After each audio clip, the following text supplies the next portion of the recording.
Sí, muchas gracias. Gracias por seguir con nosotros acá en El Que No Me Pierda, amigos. Nuevamente hacerles la invitación para que sigan con nosotros acompañándonos. El CEDLA, estamos hablando del Centro de Estudios para el Desarrollo Laboral y Agrario, ha presentado un nuevo informe de la situación de los trabajadores en Bolivia. Y nosotros hemos invitado al licenciado Bruno Rojas Callejas, investigador del CEDLA, para hablarnos de este informe sobre la situación laboral en nuestro país. Bienvenido, licenciado, un gusto de tenerlo acá en el programa. Al contrario, para mí el gusto, César, y gracias. Buenas noches también a todos los amigos y amigas que ven Que No Me Pierda. ¿Qué dice el último informe del CEDLA sobre la situación laboral en el país?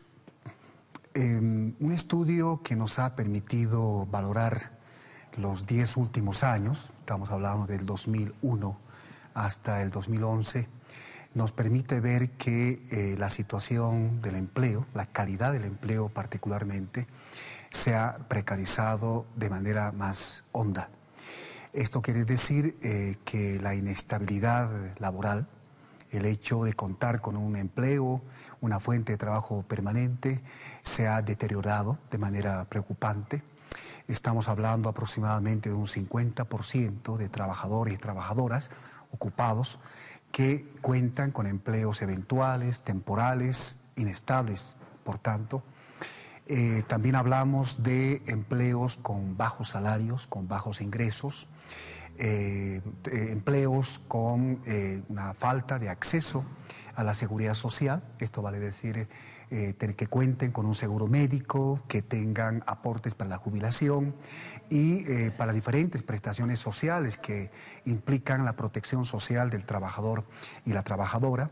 Y estamos hablando también de empleos cuyas jornadas laborales, como establece la ley de 8 horas, sencillamente se ha extendido, muy vinculado a formas de trabajo que, por ejemplo, implican el pago de salario a destajo, vale decir, se paga por obra, por cantidad de productos entregados por los trabajadores y las trabajadoras, de tal modo que lo que nosotros denominamos la precarización del empleo, este proceso, además basado en una profundización de la flexibilización laboral, que es uno de los resultados, consecuencias más importantes dejados por el Decreto Supremo 21060 y un conjunto de medidas adicionales. Esta flexibilización laboral se ha profundizado, reitero, en estos 10, 11 últimos años. ¿Este es el principal motivo por la precariedad, o sea, de los resultados de la precariedad de la oferta laboral en el país? Sí, justamente, porque si entendemos mejor la flexibilización como la flexibilización de contratos, ¿vale? Ya no la forma principal y a la que aspira la gente es esto de contar con un empleo, con un contrato indefinido, que le garantice un empleo estable, como permanente. La Ley General del Trabajo. Así es, o como también normas internacionales así lo establecen, convenios internacionales. Y en ese sentido, esta flexibilización se expresa justamente en una eventualización de las formas de trabajo. Pero además esta flexibilización, César, también se expresa en los salarios. Los salarios son fijados, como establece el 21060 y el neoliberalismo como modelo económico.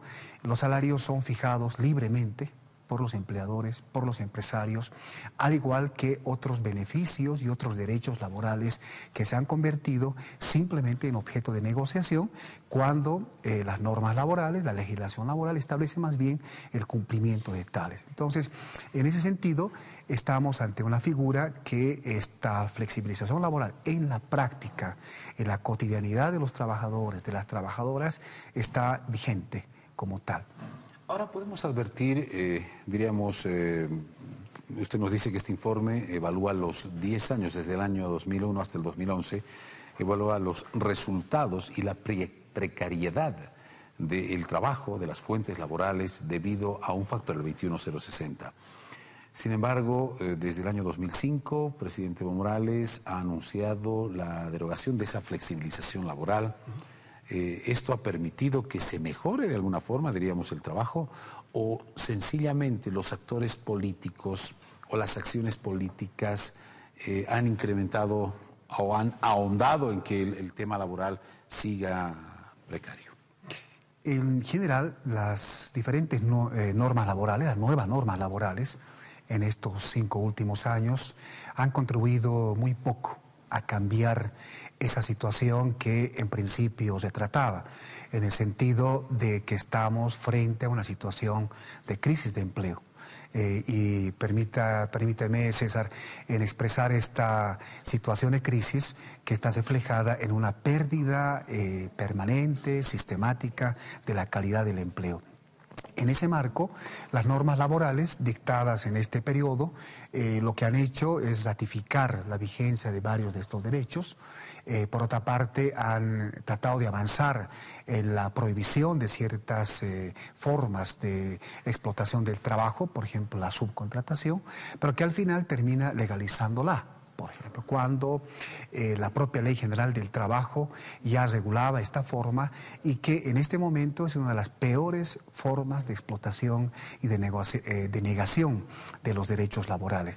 Y esta subcontratación, para poner un ejemplo concreto, César, se ha extendido no solo en el gran conjunto de empresas del sector privado, sino también en el propio Estado, so pretexto de la vigencia del Estatuto del Funcionario Público, de la Ley SAFCO, de una serie de normas de contratación de servicios y obras, la Ley de Municipalidades, los reglamentos administrativos aprobados en cada alcaldía, en fin, que en este caso no reconocen particularmente, y en esto quisiera también ponerle un énfasis concreto, los derechos colectivos.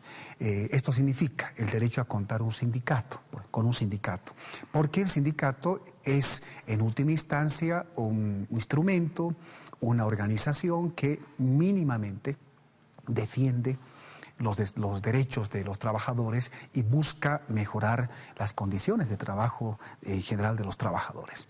¿Qué pasa con la reactivación económica? ¿Qué pasa con los medios de producción? ¿Qué pasa con la industrialización del país?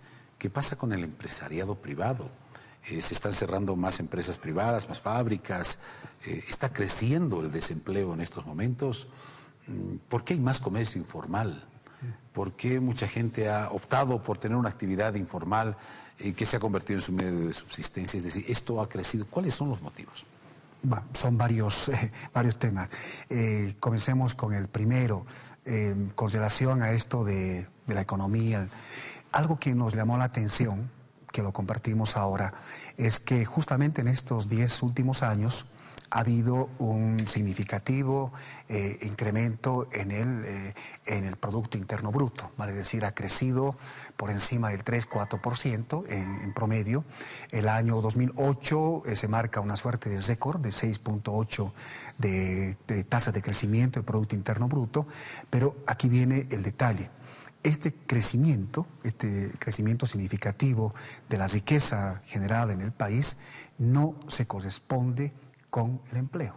Es decir, crece la economía, pero no crece la cantidad de empleos, la generación de empleos, la capacidad de generación de empleos.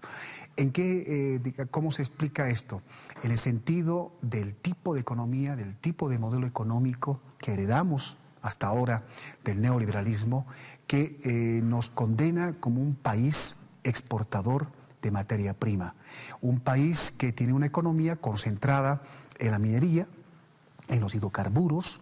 No hay que olvidarse que gran parte de las exportaciones de productos de nuestro país se concentran en estas dos grandes actividades, pero estas dos grandes actividades, que son particularmente hidrocarburos muy, digamos, importantes en lo que significa inversiones, o sea, altas inversiones en estas actividades, no se expresa en la generación de empleos. Solamente para comentar un dato, el año 2008 el sector hidrocarburos había generado ese año cerca de 845 nuevos empleos, frente a otros sectores que con menores inversiones, con menor dinámica, en algunos casos generan una cantidad importante. Entonces, en ese marco, para completar este pequeño panorama, César, permíteme, por favor, cuando, por ejemplo, preguntabas respecto a qué pasa con las empresas en general.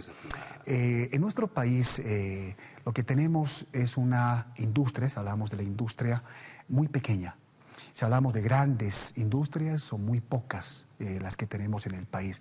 El grado de industrialización de nuestro aparato productivo es pequeño, es escaso, muy reducido. Eso se expresa, por ejemplo, cuando uno empieza a mirar la cantidad de unidades económicas que son parte de esta economía. Estamos hablando, por ejemplo, que cerca a un 85% de las unidades económicas en nuestro país son micro y pequeñas empresas. Y con ese tamaño de empresas no se genera la cantidad de empleos que podrían esperarse y menos garantizar la calidad de estos empleos. Son realidades, este informe del Centro de Estudios para el Desarrollo Laboral y Agrario, el CETLA, nos está poniendo la realidad sobre la mesa. Así es como estamos en el tema de empleo. Aquellos anuncios que hacen algunas autoridades de la creación de nuevos empleos, con la nacionalización de las empresas, se han creado nuevos empleos. Bueno, aquí están los resultados, no lo dice el licenciado Bruno Rojas, lo dice un estudio de los últimos 10 años en materia laboral. Y ahora viene la pregunta para ya redondear. ¿Qué es lo que recomienda, qué es lo que sugiere, qué es lo que se debe hacer en estos momentos? ¿Cómo va a cambiar esta figura del empleo en el país? Antes, César, para completar rápidamente el panorama anterior sobre el desempleo, decirles que en estos últimos 10 años el desempleo ha bordeado el 10% como tasa de desempleo urbano abierto.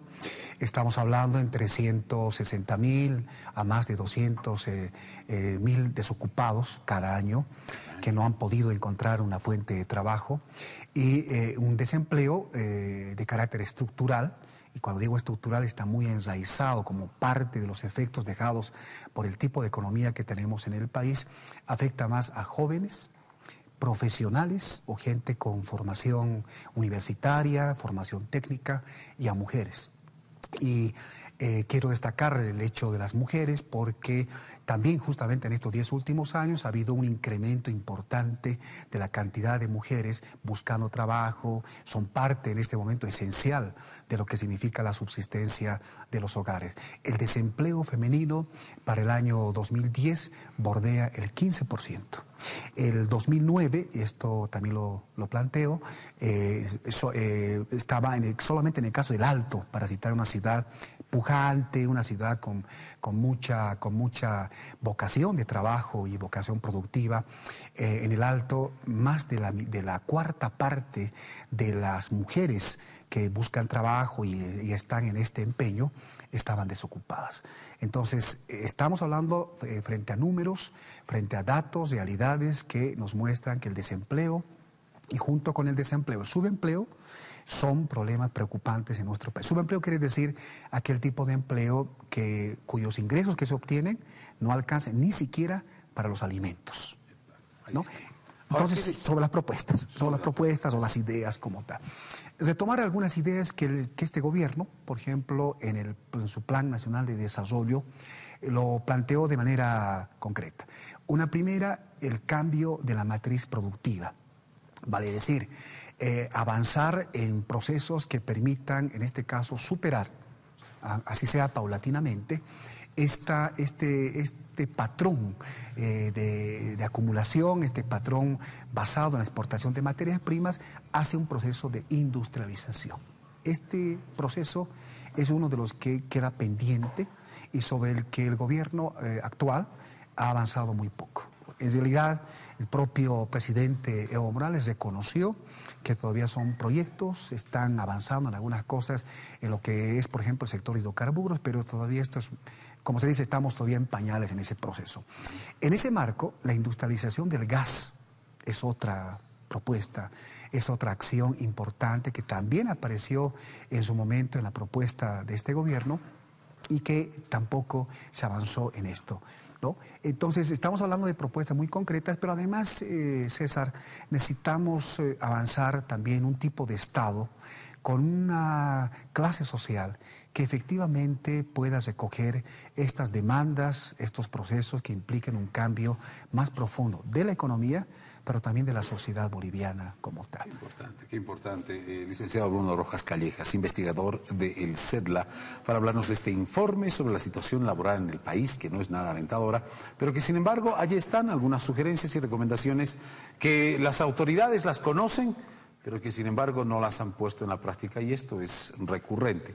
Lo venimos criticando permanentemente y recordando a nuestras autoridades durante todos los días acá en este programa. Un gusto de saludarlo, Bruno. César, para mí el gusto. Muchas gracias. Al contrario. Gracias por acompañarnos. Gracias. Bien, una vez más.